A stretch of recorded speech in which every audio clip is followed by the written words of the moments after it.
Hello to viewers, welcome to my channel Science to Technology. In today's show, Future Friday, we're going to talk about solid hydrogen. So let's dive right into it. Now, what exactly is the problem with hydrogen? Every time you look into a renewable energy sector, you will think like, hey, isn't hydrogen solves all our problem? It's like, we can make it out of water, we can burn it without any side effects, everything is fine, and then why the heck we don't use it?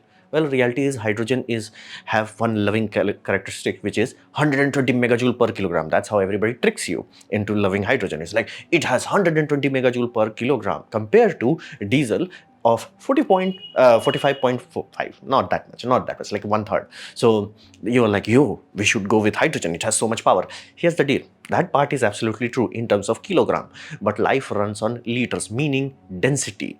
Its density is really low, meaning it's flat out unusable in real world conditions. Now let's come to real world. Your diesel would have 38 megajoule per liter, meaning if you have 1 liter bottle, how much megajoule you can have? That is 38. Not that bad. Liquid hydrogen, as in a cryogenic liquid, 8 megajoule. That's the main problem. That's the thing that people forget. Is like, that's why like a hydrogen car never works, hydrogen truck does not work. Even rockets that were using hydrogen is like, what, I'll switch from hydrogen to methane. That's the primary reason for that. This 8 megajoule per liter. What does this mean in real world? In real worlds, even if you get almost 100% of that energy out, you only have to extract around 30, not actually 30, around 27% of diesel in order to bitch slap this puppy. And be mindful, that's at liquid hydrogen, as in the densest form that you can tangibly have, and it's super cryogenic, super dangerous. So generally diesel just bitch slaps it. Or more realistically, what you will have is what we call tanks. Generally that's a Toyota tank, that would be at 700 bar. Now most people have not awareness of what does it mean to have 700 bar. That's 10,000 plus psi.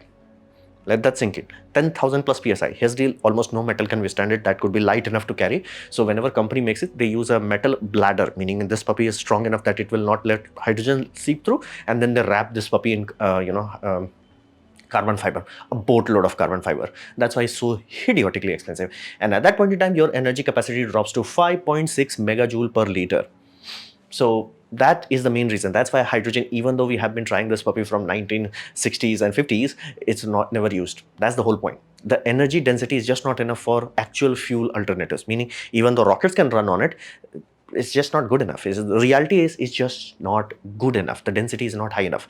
And if you want to understand it mathematically, if you take hydrogen, you freeze it into a ice format, meaning you just freeze it solid, it will be one of the lightest solid that you can have.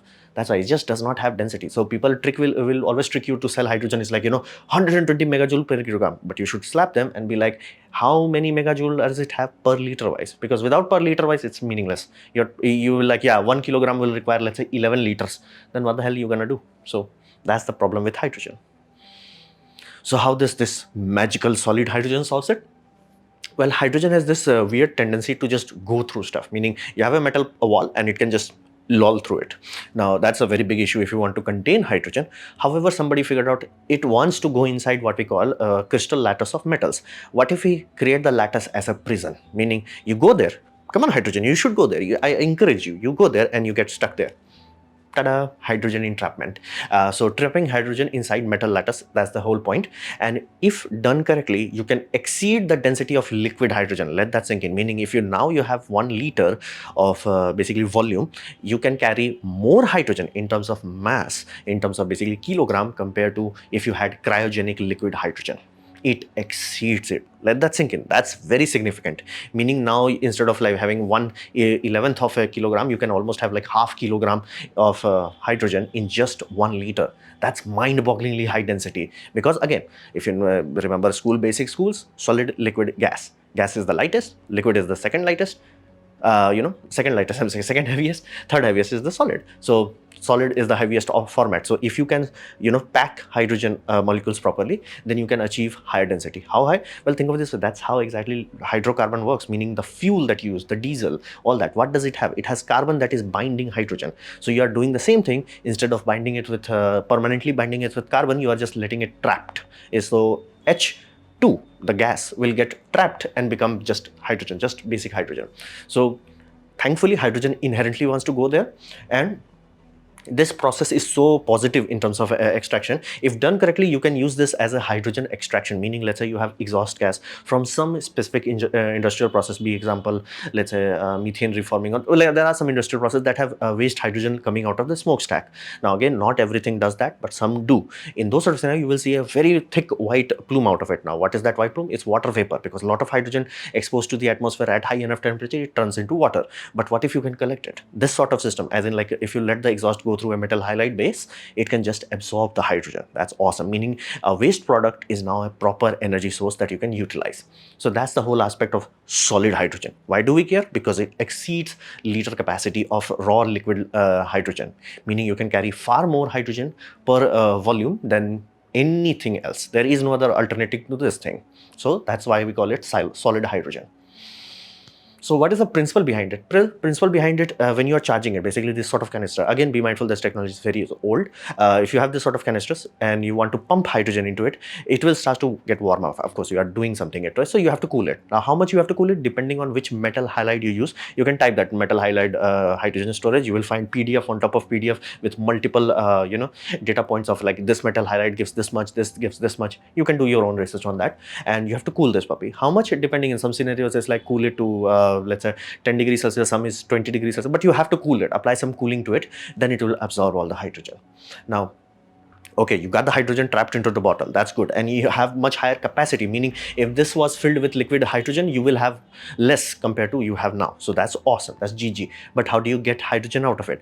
Be mindful, you removed energy from the system in order to, well, that's what you cooling down means. So you have to add heat to it. How much heat? That depends on which metal halide combination has been utilized. Some can require as high as 300 degrees Celsius, some can require like 260 degrees Celsius. There are some that can work as low as 64 degrees Celsius, which many people do not prefer, simply because 64 degrees Celsius in Indian environment is not that high. It's like, bro, sometimes like some black buildings can easily cross that temperature. If you have a car that has this sort of system, and if it's left into the sun, it can exceed that 60 degrees Celsius. So you may not want something that releases hydrogen that easily. So it will basically boil off hydrogen if you heat that puppy up. So that's the whole point. You cool it down to absorb hydrogen, you heat it up to extract it. Temperature will be set by the halides that you are using inside it, and then you have to understand this aspect. This can absorb low pressure hydrogen. That's the very critical aspect of it, meaning if you have ever worked with any sort of electrolyzer, they generally don't have hundreds of psi or 700 bar hydrogen coming out of it. They don't do that. So that's a problem. How the heck you compress hydrogen? Well, you don't. You just let it this puppy absorb hydrogen very easily. It's like, and you just have to cool it, and it's not like it's heating up like big heater rods. Very little of heat is there. So benefit of that is this can absorb hydrogen, let's say as little as like 40 psi, and then when you can heat it up, you can get around 400 psi of hydrogen. This has been used as hydrogen compressors in many places. If you do not want mechanical compressors, this is the next best thing. All it requires is valve and cooling and heating system, and you get really good high purity hydrogen being absorbed and then released as a much higher psi. So it does work, and it has been used as early as like a 1970, and I'm failing to find that exact video on YouTube where they were showing this whole system. I'm very sorry about that, but like cars company have tried this, like where they had tank and they had metal hydride powder in order to absorb hydrogen. So it's one of those things that, and they the nozzle they built for that hydrogen transfer had a liquid cooling loop, because when you are pumping hydrogen in, you need to cool this puppy down. So rather than having cooling circuit built into the car, they had the idea of cooling circuit built into the refilling station. That was the whole idea back this. Again, you can buy this. These are common basic stuff. Is used in industrial processing. Almost any places where you are dealing with industry and dealing with a lot of hydrogen, they will be found there. So that's the principal aspect of it. Now, if it's here, it's real, it exceeds the liquid hydrogen density, and that means you can almost start to achieve diesel parity in terms of energy. And be mindful, it's much easier to extract far higher efficiency compared to diesel. Like diesel, you will be very lucky if you are like 35%. Here you can easily achieve 55% efficiency. So what are the limits? Like, why don't we see it everywhere? Even though it has been like 1970s, we have metal halide batteries that we use, normal AA battery, AAA batteries. So why don't we use it everywhere?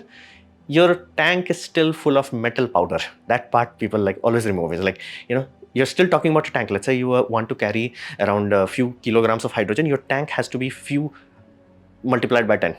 That's the problem. Hydrogen by weight is not high. This is the detail that everybody removes. Every time you're talking about metal halide thing, this is the part that good people will, remove it very quietly. They will not talk about this. So what does that mean? That simply means by weight you are 10% practical. That's the practical. There are some people who are claiming they can exceed this, but so far I am talking about something that you can just buy. So what does that mean? That simply means if your car needs 4 kilogram of hydrogen in order to achieve parity with a diesel car, you need to have a tank that is 40 kilogram in metal halides just on the tank. And I'm not talking the vessel, just the powder itself. And then you have to add in the weight of the chamber, because again, be mindful here, the hydrogen is much lower pressure compared to anything else, but you may want a system where you can just heat it up to get more hydrogen out of it. Why? Accelerator. Cars have accelerator, so for that reason you may want like oomph out of it. And again, you, for hydrogen filling purpose, you do not want to fill hydrogen at 5 psi. It will take freaking forever. You want to fill as fast as possible. That psi also has to be taken into consideration. So your tank would be practically 45 kilogram bare minimum, and not to mention the complexity that it has to deal with. So realistically, 10% by weight is very optimum at this point in time. So if you are thinking about, I'm going to carry 10 kilograms of hydrogen, yeah, you can do that. Just multiply that by 10. That would be your tank size. Now, that is great for things that need weight, meaning your submarine boy. Now, submarine boys generally, they want to be as heavy as possible because water is ludicrously dense. How dense? 1 liter of water is around 1 kilogram. So water is ludicrously dense. So a giant submarine, water really does not like it. To give you a context, they generally have giant ballast put into it. And I'm talking metal ballast, because you really don't want to have a scenario where it's like, hey, I fired the missile, now we cannot sink simply because, we are too buoyant. So if you go to army and be like, army, I'm saying basically Navy, and be like, hey, we have this battery that is super heavy. They're like, shut up and take my money. That's why they still use lead acid battery. They love big, heavy things. Perfect fit for that. That's why Germany has been using this for like few years right at this point in time. They love the weight. Then you go to, let's say, for example, forklifts. Forklifts required weight. And again, in normal scenario, they have a counterweight. But what if you take the counterweight, you throw it away, and then you replace it with metal halide cylinders? And it's like you have a lot of capacity and you have a lot of weight. Awesome. So those sort of scenario, people love it. People just like, shut up and take my money.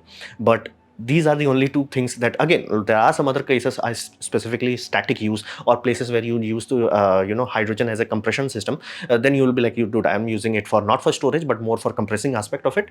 That's up to you. But when you compare to trucks, you really don't like this. You really don't want to even be close to it, simply because trucks have A, they required to travel very far. B, they have limitation on roads, meaning every road, without requiring special permit, tonnage, basically how much ton you can press on by per wheel, is very limited. And it has to be that way, otherwise roads will self-destruct. So there is a limitation. So if you make a battery truck and give the same range that Tesla is, problem would be, by the time you are actually built it road certified, the carrying capacity, it may look the same size, but the carrying capacity will be much lower, simply because by law, it's like, bro, your wheels cannot exceed, let's say, 30,000 pounds or something like that. It's like, again, there are laws, you can read it up, but that's the whole point. There is a X amount of weight in, you must be as light as possible so you can have maximum amount of payload. So this system is completely against that. This is like, no, you want your truck to be as light as possible. And the moment you go to Boeing and be like, we want to give you a hydrogen halide system, it's like, this is the door, please disappear. So be mindful. That's the real reason why, even though this technology existed for decades, even though you may have a mobile phone, I'm saying remote controllers that have used metal halides batteries, that's the reason why you don't see it in cars. It's simply because it's too goddamn heavy. So what we can expect in the future? Well, in reality, it does not compare very well to alternatives. Now, if you really want to move your nation, be it jet, be it trucks, be it cars, the best fuel source that have the least amount of side effects is seaweed biofuel. Why? It's exactly the same. You do not have to throw away your whole infrastructure, which is hundreds of gigatons of carbon dioxide emission if you throw them all away. And like the whole pipeline, everything is there. It's like you don't have to do anything. It's like, instead of extracting the basically crude oil, you're making the crude oil from solar energy. So that's the most perfect solution for everything. And again, it does work for fighter jets. It does work for jumbo jets. Be mindful, many jumbo jets have been already trained, because again, the chemistry level is the same, so it does not matter. So that's the perfect for transport industry. What about grid scale energy storage? That's the one thing that we all want. Pumped hydro is really better compared to that, flat out, because round trip efficiency of this puppy is much higher. You can easily achieve 70+% efficiency. Some are claiming at 80% at this point in time. And you may be like, okay, they are awesome. They do store gigawatt hour capacity. That's GG. But problem is, they are not like, you can just put it anywhere. There are scenarios where you may not have enough water, you may not have enough height gradation and all the infrastructure that is needed for that. That's okay, that's one thing. But again, there is another company that is creating what we call cryogenic energy storage system, and this does have a consequence that it does not have round trip efficiency as high as this, but it's literally the same thing on a smaller footprint. Footprint is like, take this, shrink it by 100 times, that will be the footprint of this. So this can be done anywhere. Like you have a giant as solar farm, put it next to it, don't even have to worry about it. You have a city that has like a lot of energy sources coming into it, you put it inside the city, not an issue. And it does not even have boom potential because it has liquid nitrogen. So that's amazing option there. What about like they are saying that this technology is very favorable, specifically around 10 kilowatt 10 kilowatt, I'm saying 90 kilowatt hour kind of range. Again, in those sort of ranges, like less than, let's say, 100 kilowatt hour, in those sort of scenarios, let's say zinc bromide gel batteries are far more suitable. So it has some uses, there is no denying that. But again, we are using it. This is an industrial component which you can just buy from Alibaba if you want to. But realistically, as a future technology, not really that effective. And think of it this way: like if you want to store 1 ton of hydrogen, that 1 ton will become 10% of it. Like now, imagine your container size, the container strength, container weight. Like heck, if you put it basic land, it will just sink there. You need like a freaking concrete foundation to absorb that kind of weight. And good luck in earthquakes. And not to mention, if you have a fire around it, it will start to outgas hydrogen. So those are some scenarios. So what does this mean? This simply means this technology is a niche technology, meaning it can fit up certain requirements where like I want the weight, it's awesome, or I have to deal with hydrogen. For example, submarines, again, you really want to utilize hydrogen for some reasons. There are some benefit to it, you can use that. You are dealing with a industry that has like flue gases have a lot of hydrogen. You can use this technology to get hydrogen out of it. And again, you're throwing it away versus using it is much better. That's awesome. But it's only fulfilling some niche use cases, not like just like I would always urge, like if you want a grid scale energy storage, pumped hydro is the first best. Second best is a cryogenic energy storage. You want to move your nation from fossil fuel, use seaweed biofuel, that takes care of everything else. And again, zinc for rooftop solar installations. There are some like only some niches like submarines and forklifts. And again, if you know any other scenario where like a heavy battery would be desirable, I would urge you to provide that information down below. So there are some niche cases, again, especially for winter climates, because it does you have to cool it down. That means that heat can be used for heating your house and all that jazz. So then they can have like total round trip efficiency of 90+%. But most scenario you will be lucky to get total efficiency of around 50 or 55%. That's why it's not as amazing as like people make it out to be. So that was the reality of solid hydrogen. Hopefully you have liked it, learned from it. In that case, please click the like button, share it amongst your friends. That will help me a lot. If you didn't like it, didn't enjoy it, I urge you to press dislike, press it twice to show me extra disappointment. Please leave a comment because I do try to reply to all of them. Subscribe, press the bell icon if you're free, and as always, thanks for watching.